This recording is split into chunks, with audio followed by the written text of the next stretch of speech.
Does such a thing as the fatal flaw, that showy dark crack running down the middle of a life, exist outside literature? I used to think it didn't. Now I think it does.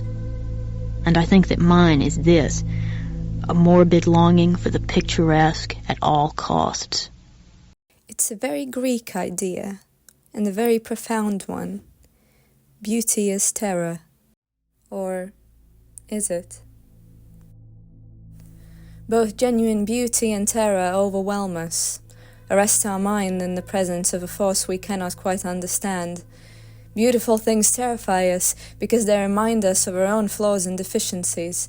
They laugh at our insecurities, and yet they fascinate us like nothing else does. Why is that? In the face of both beauty and terror, we become exposed to ourselves. We see our own dark matter on display, and we don't like it, because it presents us with the shadows looming within us in all their rawness and asks us to hold it, to look at it, as an ugly child asking to be loved.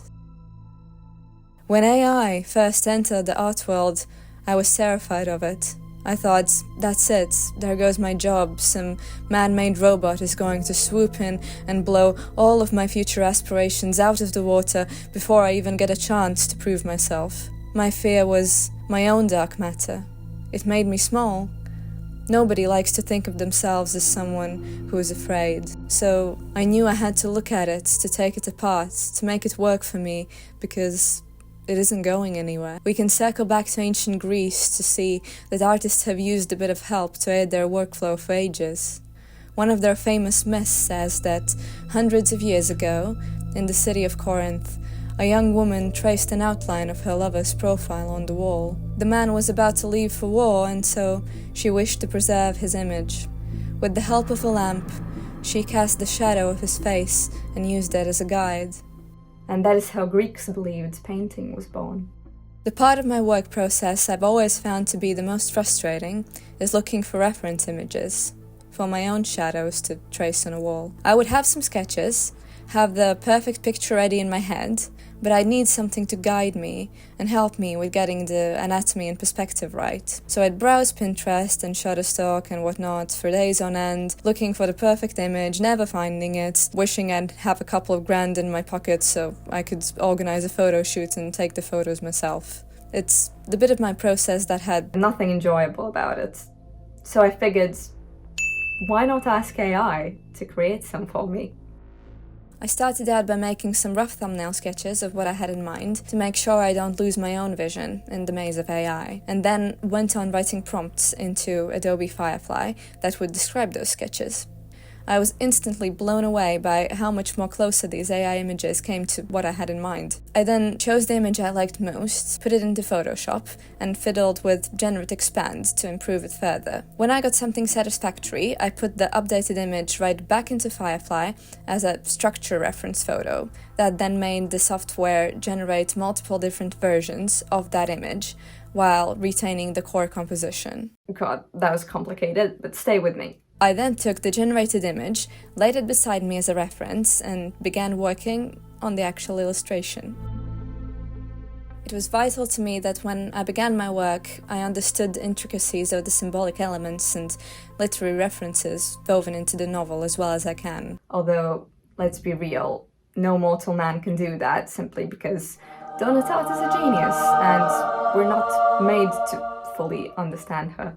The deeper you dig into the secret history, the closer you look at all the dreamlike, picturesque visions Donna Tartt creates her characters within, the more clearly you see the darkness within all of them drift to the surface. The main characters are angelically beautiful, and they all hate themselves. They constantly look for escape from their reality, be it in books, alcohol, drugs, or ancient Greek rituals that haven't been done for thousands of years. A bacchanalia is the only way for them to lose themselves on their own terms. They search desperately for an intellectual explanation of the void that sits in the center of their beings. As obsessed as they are with beauty and meaning, they refuse to face the darkness within them and acknowledge it for what it is. The whole novel, in a nutshell, is Donna Tartt telling us how dangerous that refusal can become. It was important to me to convey this feeling through my work. I wanted to create something that would be highly aesthetic and beautiful at first glance, and then got progressively more disturbing the closer you got to it. I decided that the way to do this would be through introducing symbolism and hiding different sneaky elements within my illustrations, in a similar way that Dutch artists would in their vanitas, still lifes. Beautiful, gorgeously lit compositions with slowly rotting fruit at the center of them, a skull lying at the back of a bookshelf, dead flies on a sunlit windowsill. Beauty is terror.